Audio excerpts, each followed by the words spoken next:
The emergency klaxons echoed through the corridors of the Galactic Naval Academy as Instructor Zeltar's 4 eyes swept across the assembled cadets. Representatives from dozens of species stood at attention: the crystalline Vorthak, the gaseous nebulans contained in their environmental suits, the insectoid Chitauri with their compound eyes glinting under the harsh lights. And there, among them, stood the lone human. Marcus Chen had arrived at the academy 3 cycles ago, the first of his species to be accepted into the prestigious institution. His bipedal form and strange forward-facing predator eyes had initially unsettled many of the other cadets, but his easy smile and curious nature had gradually won most of them over. Most, but not all. Listen carefully. Instructor Zeltar's voice carried the weight of authority earned through decades of service. Long-range sensors have detected movement in the Kepler Nebula. Our worst fears have been confirmed. The dread has awakened from its century-long hibernation. A collective shudder ran through the assembled cadets. Even the usually stoic Vorthak seemed to dim their internal light. The Dreadmaw was legend made flesh, a creature so terrifying that entire star systems had been evacuated at mere rumors of its approach. The beast measures over 2 kilometers in length, Zeltar continued. Holographic displays showing grainy sensor readings of something massive moving through space. It feeds on starship hulls, treating our most advanced vessels like prey. Its hide is impervious to conventional weapons, and its psychic screams can drive entire crews insane before it even reaches them. Cadet Thys, a proud warrior from the reptilian hegemony, raised a scaled hand. Instructor, surely the fleet has protocols for such encounters? Indeed, Zeltar nodded grimly. Standard procedure is immediate retreat. Any vessel detecting the Dreadmaw is to evacuate the system without delay. There is no shame in fleeing from death incarnate. But what if retreat isn't possible? Asked Zeph, her translucent nebulan form flickering with anxiety. What if it corners a colony ship or a research station?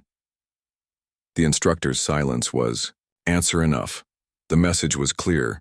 Pray to whatever gods you believed in because conventional tactics meant certain death. It was then that Marcus raised his hand, that peculiar human gesture that always looked so primitive compared to the sophisticated communication methods of other species. Yes? Cadet Chen? Has anyone ever tried to kill one? The question hung in the air like a toxic cloud. Several cadets actually stepped away from the human, as if his words alone might summon the creature. Kill one? Zeltar's voice cracked slightly. Cadet Chen, perhaps you don't understand. The Dreadmaw is apex predation evolved to perfection. It has no natural enemies. It is the natural enemy.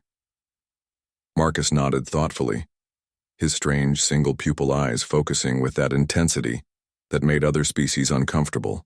Right, but has anyone actually tried to kill one? Or do they just run away every time?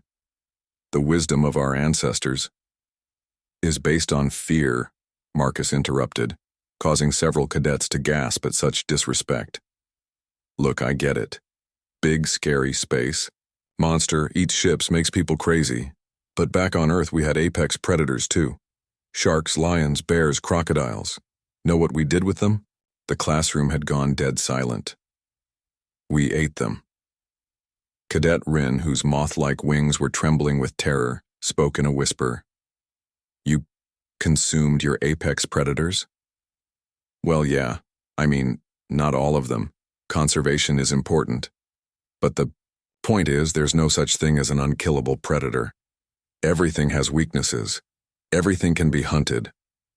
Marcus's expression grew thoughtful. Speaking of which, instructor, is the Dreadmaw edible? The question broke something in the room's atmosphere. Zeltar made a choking sound that might have been laughter or horror. Edible? You want to know if you can eat the most feared creature in the galaxy? I'm just curious about its biology. If it feeds on starship metals, it probably processes heavy elements in interesting ways. Might be toxic, might be delicious, won't know until someone tries. Marcus shrugged with that casual human gesture that seemed to dismiss cosmic horrors as mere inconveniences. Thys stared at the human with something approaching awe. Your species truly has no survival instincts, does it? Oh, we do. Marcus grinned, revealing those flat omnivore teeth that could be surprisingly unsettling. They're just different from yours. See, most species run from apex predators. Humans became apex predators by refusing to run from anything. Instructor Zeltar found his voice again. Cadet Chen, I appreciate your enthusiasm, but the Dreadmaw is just another animal, Marcus finished. A big one, sure. A dangerous one, absolutely. But still just an animal with needs, weaknesses, and behavioral patterns that can be studied and exploited. Even if that were true, Zeph's form flickered nervously. How would you even begin to hunt something like that? Marcus's grin widened, and for a moment every non-human in the room remembered why forward-facing eyes were called predator eyes. The same way humans have always hunted things bigger and stronger than us. We use our brains, we work together, and we turn their advantages into disadvantages. He looked around the room at his fellow cadets. Plus, we've got something our ancestors never had. A whole galaxy full of allies with different skills and perspectives. The silence stretched until Zeltar cleared his throat. While I admire your confidence, Cadet Chen, this is theoretical discussion only. No one here will be encountering the Dreadmaw anytime soon. Of course not, sir. Marcus agreed easily. But hypothetically speaking, if we did encounter it, I bet we could take it down, and then... His eyes gleamed with that particularly human combination of curiosity and hunger. We could find out if it tastes like chicken. As the class dismissed and cadets filed out in subdued conversations, many found themselves looking at their human classmate with new eyes.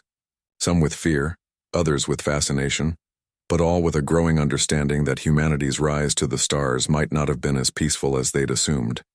And in the depths of space, something ancient and hungry stirred, unaware that, for the first time in millennia, it had become prey rather than predator.